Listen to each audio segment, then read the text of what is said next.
the 70s, our salmon resources were totally depressed. Prince William Sound was the most impacted by that.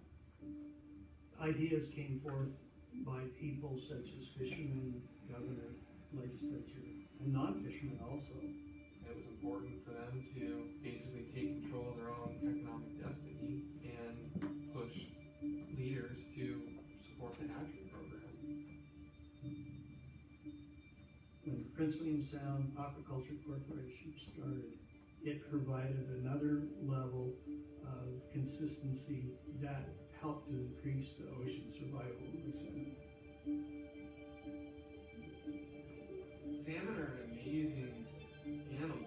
They have to go through so much in their life. You know, as we see in the early life stages of the streams, there's so many opportunities for them not to make it. They have so many predators, and there's so many challenges that they face, and somehow they swim thousands of miles in the ocean and end up back in the same river. And then to watch as our cultures are surrounded by salmon, how we've lived off salmon for eons in Alaska. The fact that we are able to, at a very high success rate, provide that early life stage environment to the species, it's an incredible opportunity for the future. It's not just about today.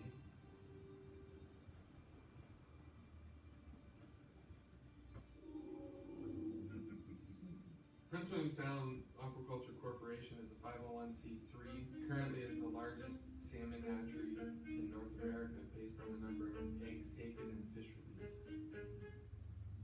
PWSSC operates 5 hatcheries, 4 within Prince William Sound and 1 along the Mocana River out of Paxson. The core function of PWSSC is to provide opportunity to salmon for all years and groups. We all know that salmon return to streams and lakes to reproduce. PWSSC comes in and mimics the environment of a stream and a lake, but removes those risks from their reproductive cycle. Once PWSSC has collected eggs and milk, we target about a 96% survival rate from our egg stage to a fry stage.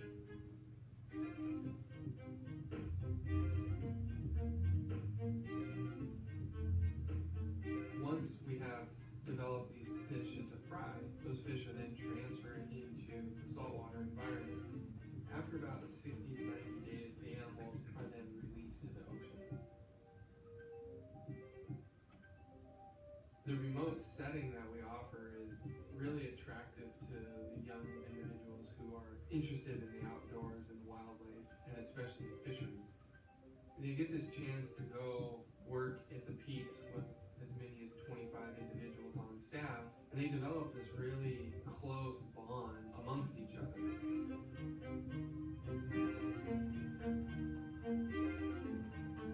PWSSC releases are important to the general ecosystem as they provide food for many other marine mammals outside of human consumption.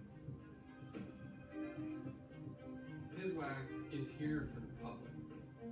We're here for salmon lovers. We're here for people to have sustainable economies, to have recreation, and provide a future for Alaska salmon.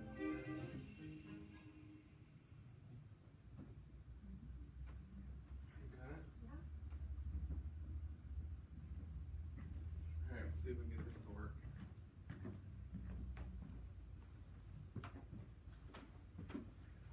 Quick. All right. Well, just to give everybody a little bit of background on me. So I was born and raised in Alaska. I grew up in Sitka, spent most of my time there. Since then have moved on and lived in Juneau and now Anchorage, and now I'm lucky enough to split time between Anchorage and Cordova, which I really enjoy. I've been involved in the fishing industry for over 20 years. Started out fishing on boats, spent time doing research, economic analysis, business, financing, all kinds of different elements of the Alaska seafood industry. And so I got to have a pretty broad perspective, which has really been interesting, and it's one of the reasons that attracted me to this opportunity is there's such a unique opportunity with a hatchery program and what it does for Alaska, and I've been really excited about that. So I've really enjoyed the work that I've got to do over the last year. This is my first whole year with the company. We've got to learn a lot, we've got to help educate people, and it's really been quite rewarding. So that's a little bit about me. Jumping forward to, oh, is that gonna work? Uh-oh. That's not gonna work. Technology, it's great. So a little bit about the Alaska Hatchery Program. So the program's mission is to increase the abundance and enhance fisheries while protecting wild stocks. So this is kind of something that's pretty key, and which really sort of separates Alaska's hatchery program from many other hatchery programs across the country, is that our goals are not to replace or displace. Our goal is to enhance. And that's so when we see programs that have had habitat issues and other things, that's not the goal of the Alaska Hatchery Program. So why you see the location of many of our facilities are in areas where there weren't natural stream or wild runs and things like that. It's very unique compared to what some of the other programs are in other areas of the country.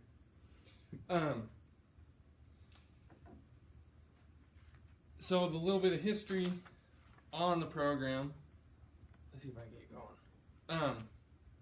So as many as you probably know, Alaska became a state, and a big part of the reason Alaska became a state was management of the salmon fisheries. And during that time, salmon runs had been declining or depressed. Leading up to that, the state took over and started to manage Alaska's fisheries.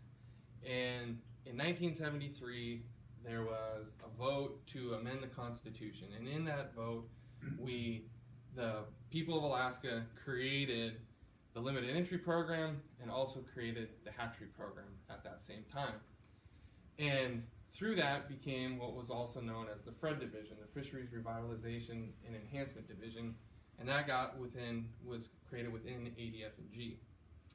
So that was a framework that got put in 1974. The legislature wrote the laws and created what is now considered the private nonprofit hatchery program. We typically refer to it as the P&P program. So across the state, there's 8 hatchery operators. They range from Kodiak all the way down to Ketchikan. All of us operate, typically most of us, operate more than one facility, or we also have more than one remote release site. So most of us have several different locations, several different hatcheries, and most of us are all dealing with all 5 salmon species. And this is just the list of those. Specifically to PWSSC, PWSSC was formed in 1974 here in Cordova by local fishermen. It started as a result of low salmon runs and some closed commercial fisheries that didn't provide opportunity to local fishermen to fish and make a living. I think most people in this room are probably aware that Armin Kornig was the real horsepower behind that at the time, and he led the charge to help really formulate the laws that were developed in the creation of the hatchery program in Alaska. And the effort started with PWSSC out in Sawmill Bay over by Chiniga with what is now known as the AFK hatchery for Armin F. Kornig. So really what's driving PWSSC? So PWSSC's mission statement is to develop sustainable salmon fisheries for Alaska and the world. And we produce hatchery-born, ocean-raised wild salmon for commercial, sport, and personal use and subsistence fisheries in Prince William Sound and the Copper River regions. I think one of the things that's really interesting and important about the hatchery program is it's probably one of the most successful examples of a public-private partnership between the state, within the state of Alaska. The program was originated with the state, but really got taken over by these private nonprofits over the years through various divestitures and other things that happened. But the beauty of the program is that it's funded by the fishing industry. So while there was a state loan program that helped the industry get started, many of us borrowed money from the state to build our facilities, to build the infrastructure, that the repayment of those funds have always come from the fish that are raised. And so there was a self-assessment tax that got instituted early on. We do cost recovery. So all these activities are taking place without state general funds, and it's something that's pretty unique in today's environment with some of these programs. And one of the things that we like to point out is that, as I mentioned earlier, there's all common property users benefit from hatcheries. So the subsistence, the sport fish, the commercial, and the personal use fishermen benefit from it. But 100% of the funding that funds our operations comes from commercial industry. It's either the self-assessment tax or cost recovery, which, for those of you who don't know, cost recovery is an agreement that we make with a processor to harvest a portion of the run and recoup our cost to operate for that year. So this is a little bit of history that we've shown. This is basically salmon harvest from 1900 to 2018. And what you can see is a couple critical points in time. Statehood in 1959, the limited entry program and the hatchery program authorized in 73, the PMP program started in 74, and really production didn't start until about 1980 when we started to see some of the first returns. And one of the things that's really I find fascinating about this chart is that while we started this hatchery program in the 70s and started seeing returns in the 80s, the wild harvest has been almost double what it was pre the hatchery program. And so you really see that the wild harvest has been at really strong levels during the time coexisting with the hatchery program. Now, it's important to note that there was a regime shift in the 70s, so conditions have changed and have been very advantageous to salmon, but it's really, I think, valuable to understand the history of our salmon harvest in Alaska and see how they interact with the hatchery production of wild runs. What do you mean by that regime shift? There's a lot more people who can talk a lot more eloquently about it, but basically my understanding is that the ocean conditions in the 70s, we had very cold winters, very cold conditions that weren't really conducive to the natural salmon population and life cycles, and we saw a regime shift in basically the weather and the temperatures in the ocean, and through that we saw kind of progressively better salmon returns. There's probably people in this room who could talk a lot more eloquently about that, but that's the limited understanding I have.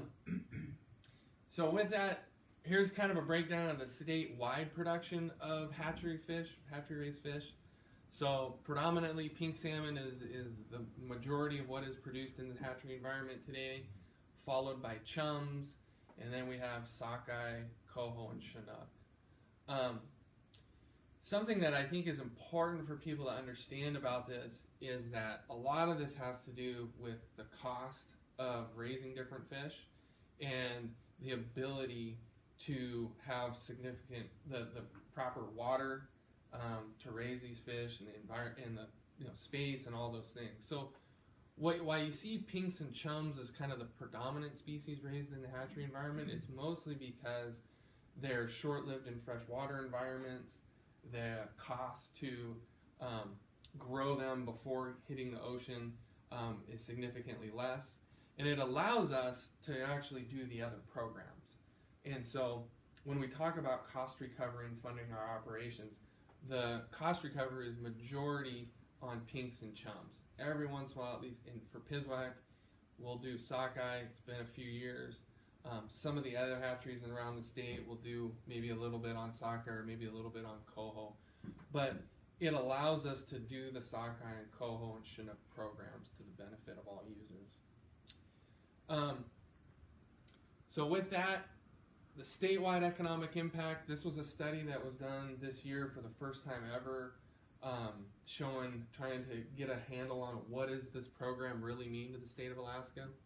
So what you see, total economic output. So this is kind of a basket of grabbing everything. This is considered direct, indirect, and induced economic impacts. It is $602 million annually. The employment impact on the state is roughly 4,710 jobs created. The first wholesale value of hatchery fish represents 24% of the statewide wholesale value. And then on average, it's an annual ex-vessel value of $120 million statewide. Switching more to PWSSC, we operate 4 sites in Prince William Sound. They all are on the west side of the sound and all remote locations. So we have the Armin F. Kornick Hatchery, Wally Norberg Hatchery, Cannery Creek Hatchery, and Main Bay Hatchery. And then we have the Gulkana Hatchery, which is up just outside of Paxson on the Richardson Highway.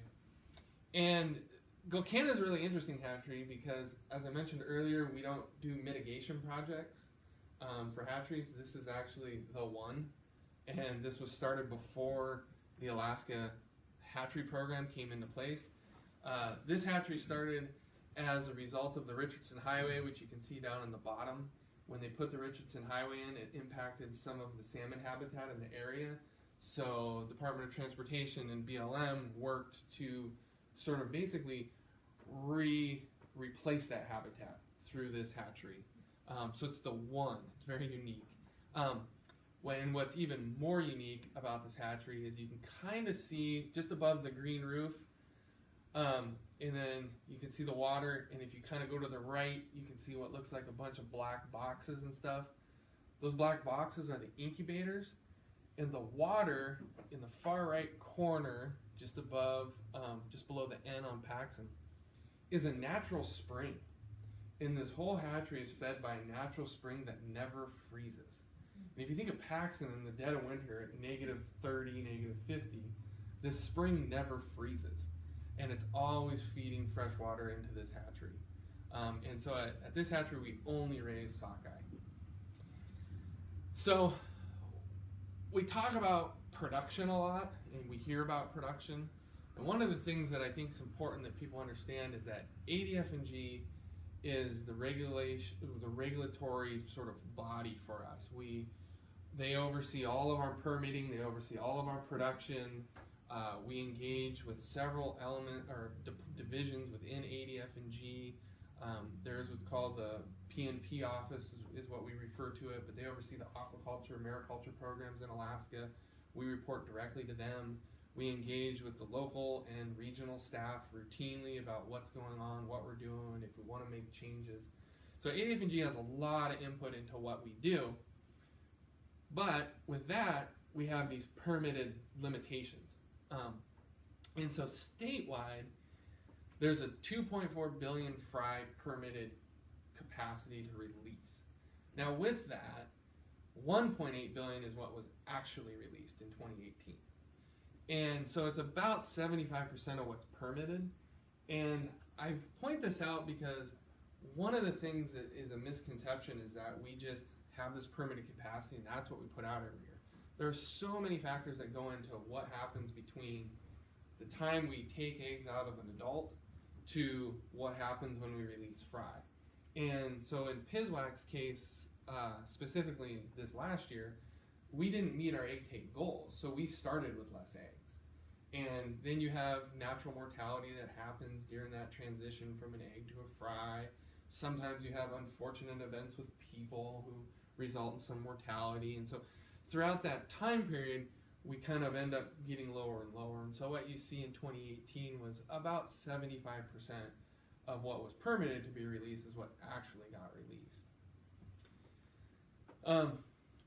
So when we talk about PWSSC specifically in our economic impact, we have about 192 million in annual economic impact, which represents about 68 million of that is in labor, and 49 million is coming in ex-vessel value, and then that transitions to about 122 million in first wholesale value for the fish we produce. So what does that kind of mean in bigger, cumulative numbers? So on average, PWSSC represents about 43% of the fish harvested in Prince William Sound. We did this study from between 2012 and 2017. So during that period, the cumulative ex-vessel value was $296 million, and the cumulative first wholesale value was $730 million from PWSSC fish.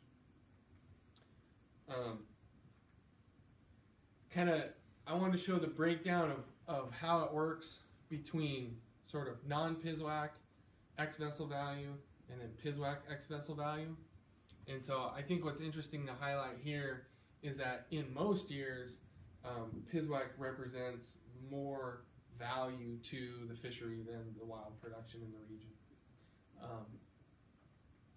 And then this is also, since everybody knows we make fish for the common property, so that gets harvested by seiners, gill netters, both groups benefit. And you can see that over time, it's about a 50-50 split, which is one of the goals of the corporation and part of salmon management plans within the region, allocation plans. And we watch this at the board level relatively closely, year-to-year basis. One of the other things about PWSSC is the jobs that are created by our organization. So this is a picture of our crew out at Wally Norberg last summer.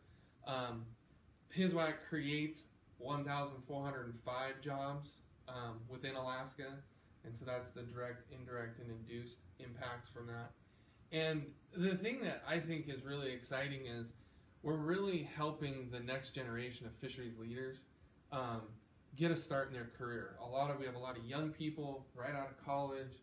They got degrees in fisheries, they got degrees in wildlife management, and they're able to come out and get a first-hand experience on, managing these fisheries, creating these fish, watching the biology related to all this. And most, all of our people have gone on to do other things throughout fisheries throughout the country. We have hatchery, people who used to work here are hatchery managers in, Washington and Oregon and even onto the East Coast, and work for government, work for private, and it's a really diverse group of people have worked at PWSSC over time. A lot of ex-ADF&G employees worked at PWSSC at some point in their history. So we're really, I think, a great opportunity for the coming up group of people to be a active leader in the fishing industry. Yeah, right after egg take. Uh-huh. There's a bunch of band-aids and yeah, that is right after egg take. On. the hard work. Happy. It must have been done. Yeah. So one of the other things I think is important to highlight for PWSSC is the contribution to the sport and PU and subsistence fisheries. So during the study period that we looked at, 325,000 PWSSC sockeye were harvested by individuals representing 50 Alaska communities. And most of that is taking place on the Copper River. And what you can see is that Fairbanks is a major beneficiary from PWSSC fish. Anchorage is also Mat-Su, and then the Copper River region. So our fish are benefiting all of Alaska, and it's really important that people understand that what we do has broad reach. And then as we talk about the commercial fishery, I wanted to look at, where do all the permits live for this region and who benefits from PWSSC. And what we find out is, again, it's all over the state of Alaska. The majority, as would be expected, are in the Cordova-Valdez census area, but we still have quite a bit in Kenai Peninsula, Anchorage, Mat-Su, and it really represents millions of dollars to these communities and to these areas. And lastly, I want to kind of talk about the science side of this. So we do a lot of work with different scientific agencies. Majority of what we do is data sharing. We do a lot of data sharing with NOAA, with University of Fairbanks. And so a couple programs just to highlight is the harmful algae bloom, where we're taking our plankton data and sending it to Homer, where they're looking at it. Whale observation data that's going to NOAA. where they're starting to track the interaction between whales and hatchery fish. And then we provide, vessel monitoring equipment, a location for vessel monitoring equipment, a location for weather stations and cameras at our hatcheries, and we're providing the power, making sure they're not getting damaged, and it's allowing those entities to benefit from our remote facilities. We also have a couple other programs where we're contributing to the Wild Hatchery Interaction Study financially, which the Prince William Sound Science Center is a participant in. We do another program last year I got a phone call from some geologists who were going to be in Unaquock Inlet from the East Coast, and we didn't have much going on at the hatchery, so we let this group of geologists stay at the hatchery, use our bunkhouses and do their work within the area. And then lastly, we do otolith marking. And otolith marking is, for those of you who don't know, a way that we're able to mark hatchery fish, and so the Department of Fish and Game is able to differentiate between a natural fish and a hatchery fish, and that's really allowed, I think, opened up a door for a lot more research, possibly, and understanding fish migration patterns, where they're going, what they're doing, where they are, what times, where they're being harvested. And so I think there's a whole group of research coming out of that we haven't really understood at this point. But there's also a ton of future opportunities with what we have going on. I think there's a lot of work that can be done within the hatchery environment to understand effects of climate change, because we have some control over what's happening in the hatchery environment. There's a lot of opportunity to look at different experiments within the hatchery environment. And then I think mariculture is another future opportunity with some of the remote facilities that we have, being able to have people benefit from those remote locations and that remote infrastructure is, I think, an opportunity going forward. So with that, lots of information available on the hatcheries. We've got our PWSSC website. There's also another website, which is Salmon Hatcheries for Alaska, which is a website that's been developed to help educate the public about the hatchery program statewide.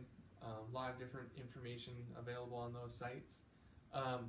Our facilities are always open to the public, so if you happen to be at a hatchery and you want a tour, we just ask people to go check in at the hatchery manager's office and ask really nice, and they'll give you a tour. And then, we're always available to take phone calls and help answer questions. With that, here's a picture of some of our lovely employees working hard on everybody's behalf. And with that, I take questions.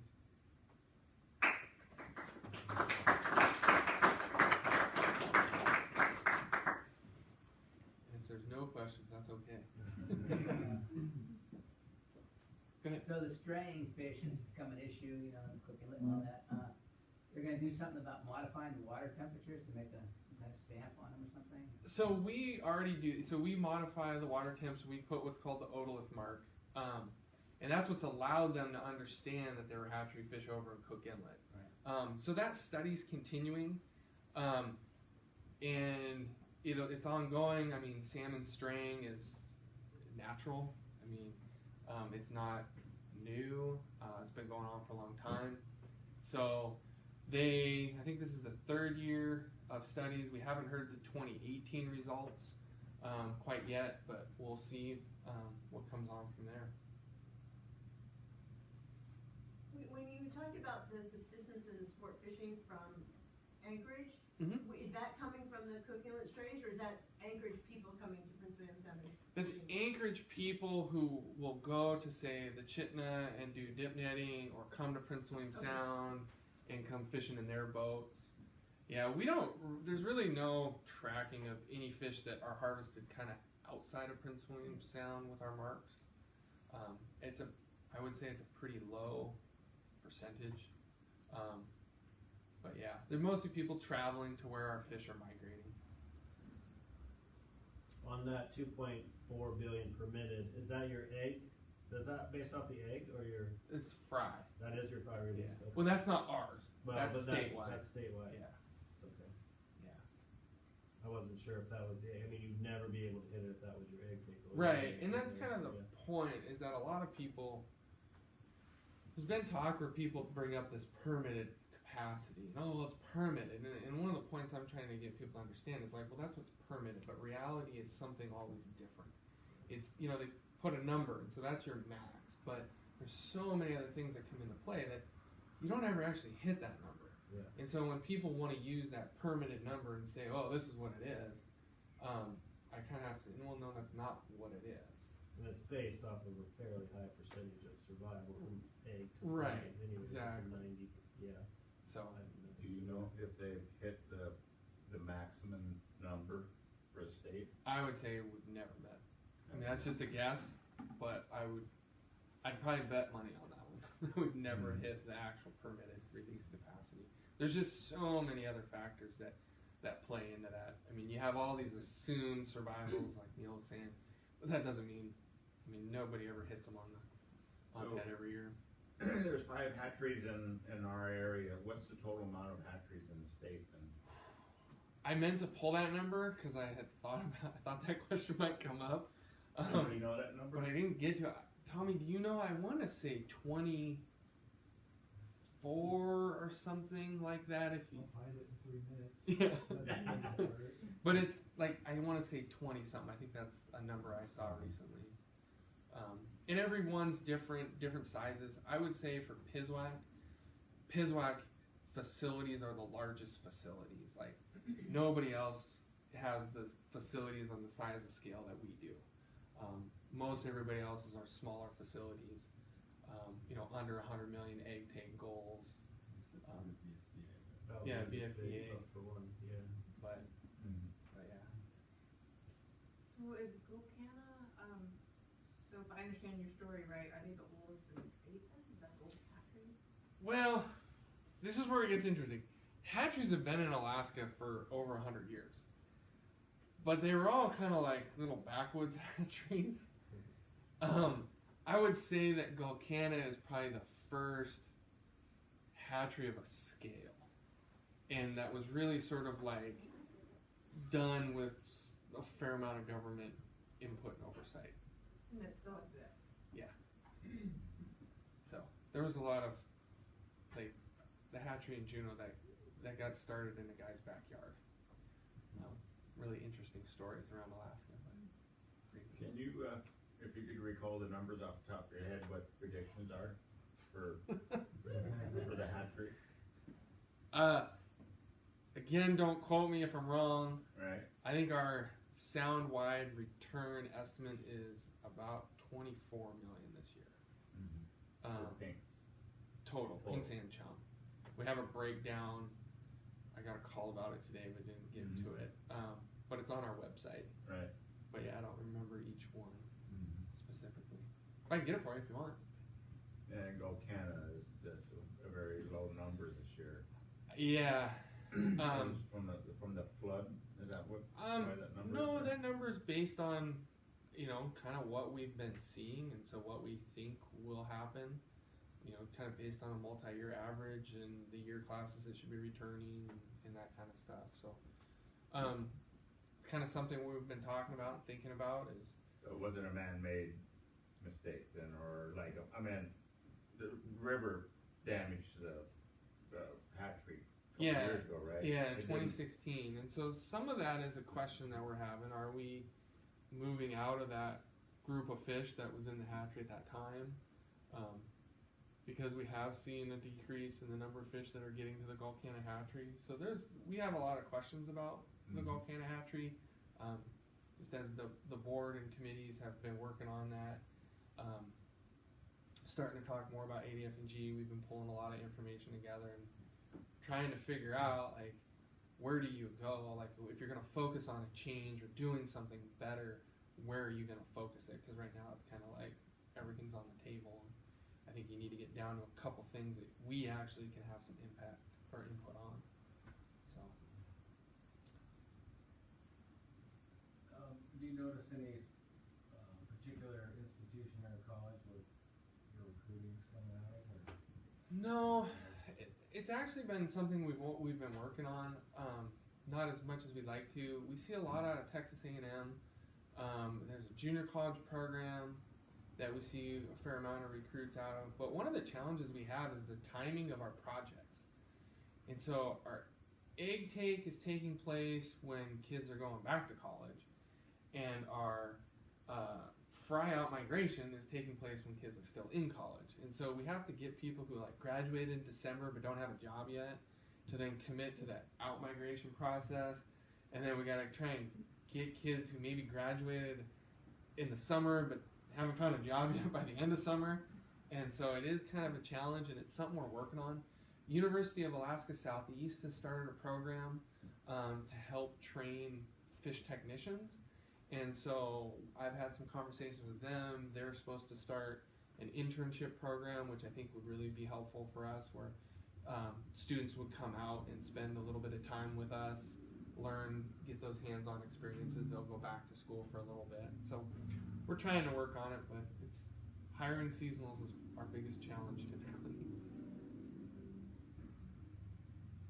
Any other questions? Comments? How's the spring going so far? So far, it's been good.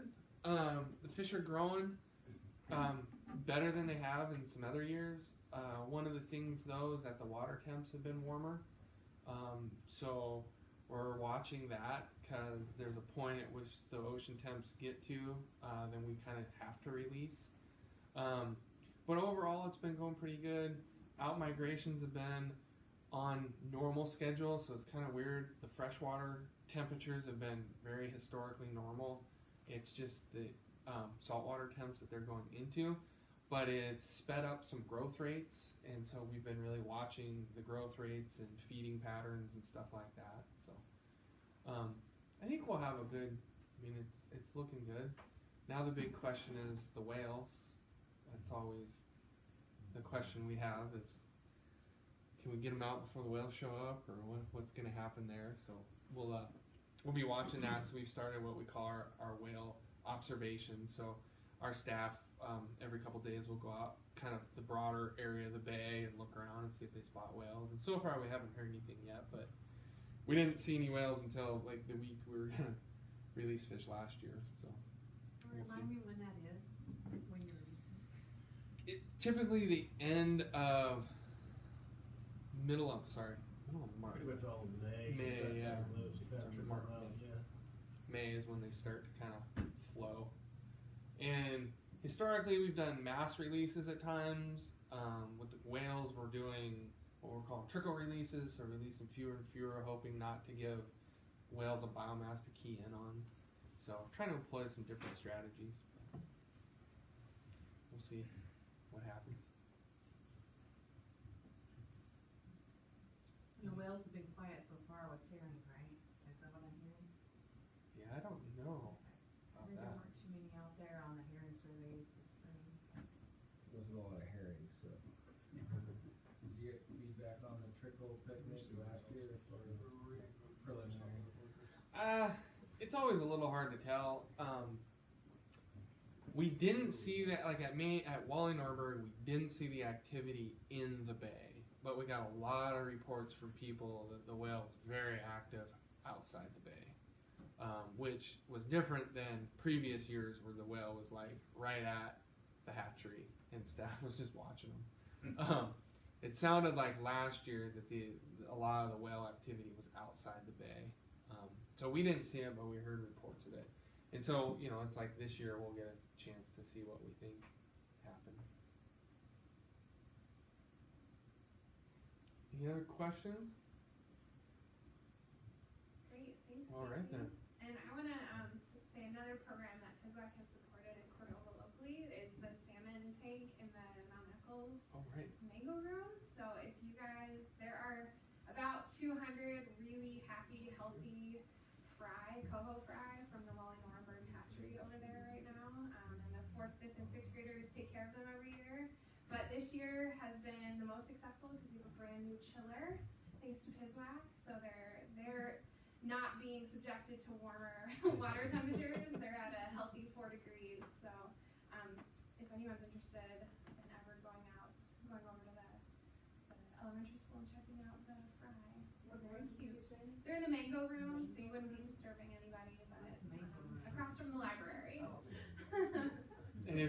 And I would say give kudos to PWSSC Executive Committee because they were the ones that came together to make that donation on the chiller, and we were able to.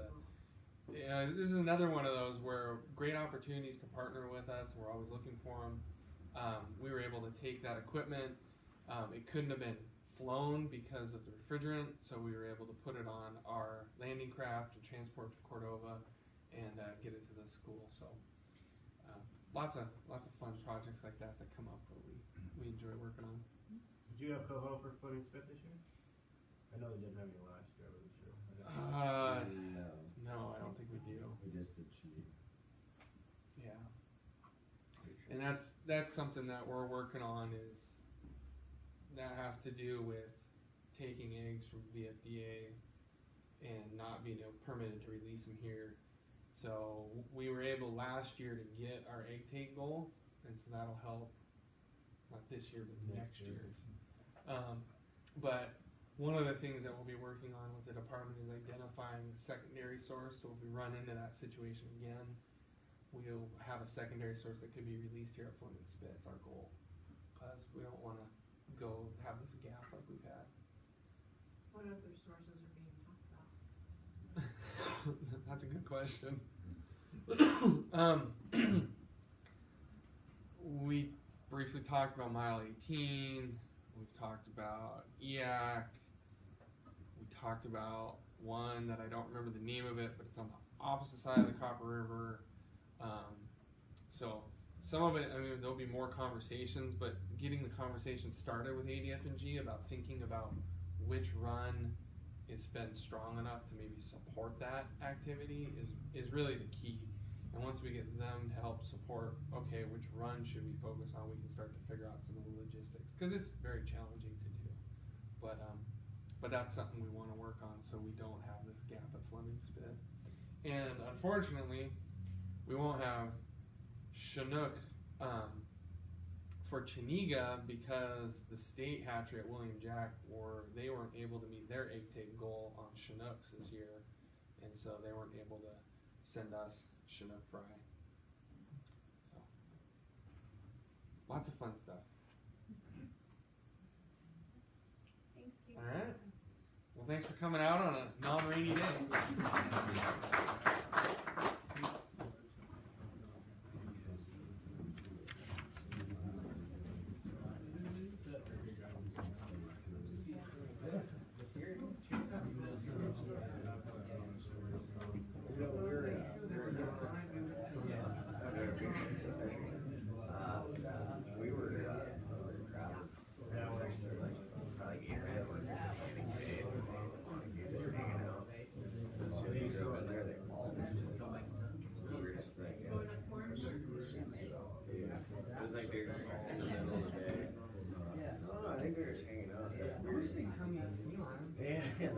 Yeah, no. Maybe that's what they're doing.